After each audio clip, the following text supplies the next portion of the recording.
Tetangga adalah orang terdekat dengan rumah kita dari sisi tempat. Dia pula orang yang pertama mengetahui jika terjadi sesuatu pada kita, pada keluarga kita.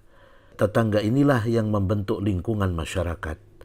Maka Islam mengajarkan agar kita membangun lingkungan yang baik, kondusif dan hubungan yang harmonis dengan para tetangga.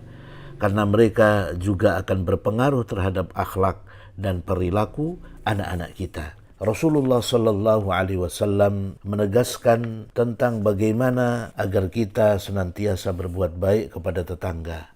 Secara khusus Nabi Sallallahu Alaihi Wasallam menegaskan, Ya nisa al-muslimat, la tahqiranna jaratun li jaratiha, walau firsinu syatin.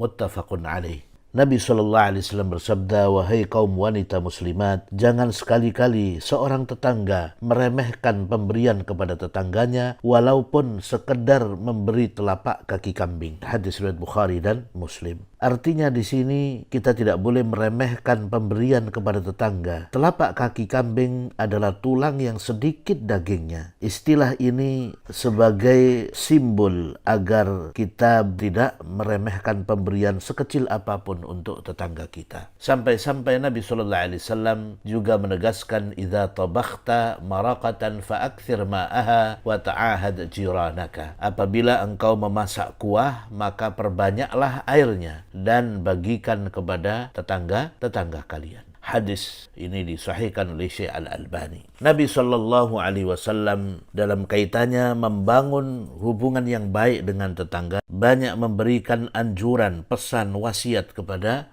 kaum muslimin. Di antaranya beliau menegaskan bahwa seseorang yang beriman kepada Allah dan Rasulnya maka hendaknya dia memuliakan tetangganya seperti yang disampaikan dalam hadis riwayat Bukhari dan Muslim. Nabi SAW juga memperingatkan agar kita tidak mengganggu tetangga kita dengan lisan kita, sehingga ada seorang wanita yang dikenal ahli ibadah tetapi suka menyakiti tetangganya. Ketika ditanyakan kepada Rasulullah SAW, maka orang seperti itu tempatnya di neraka. Na'udzubillah. Diriwayatkan oleh Imam Ahmad. Nabi SAW juga menegaskan bahwa termasuk bukan orang yang beriman secara sempurna orang yang tetangganya tidak aman dari gangguannya, seperti disebutkan dalam hadis Bukhari. Nabi SAW bahkan mengira bahwa tetangga itu akan dapat bagian warisan karena Jibril senantiasa menasihati beliau perihal berbuat baik kepada tetangga, seperti yang disebutkan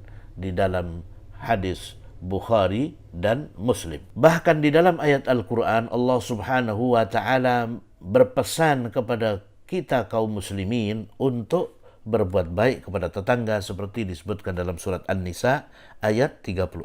Bahkan agar kita benar-benar bersabar manakala ada di antara tetangga kita menyakiti kita. Nabi SAW menegaskan ada 3 golongan yang dicintai oleh Allah. Salah satunya adalah seseorang yang punya tetangga yang selalu menyakitinya, namun dia bersabar menghadapi gangguannya, sehingga dia meninggal atau terjadi perpisahan di antara mereka yang memisahkan keduanya. Hadis riwayat Imam Ahmad. Dan kewajiban kita sesama tetangga adalah menutup aib tetangga kita. Karena Nabi SAW dalam hadis sahih riwayat Imam Bukhari menegaskan, siapa yang menutup aib muslim lainnya, Allah akan menutup aibnya nanti pada hari kiamat. Oleh karena itu, perhatikanlah, Nabi SAW tidak pernah meremehkan sesuatu, bahkan hal yang kecil. Misalnya kita memberikan hadiah kepada tetangga berupa manisan atau buah-buahan. Hendaknya kita berusaha punya program, misalnya kita berbagi sesuatu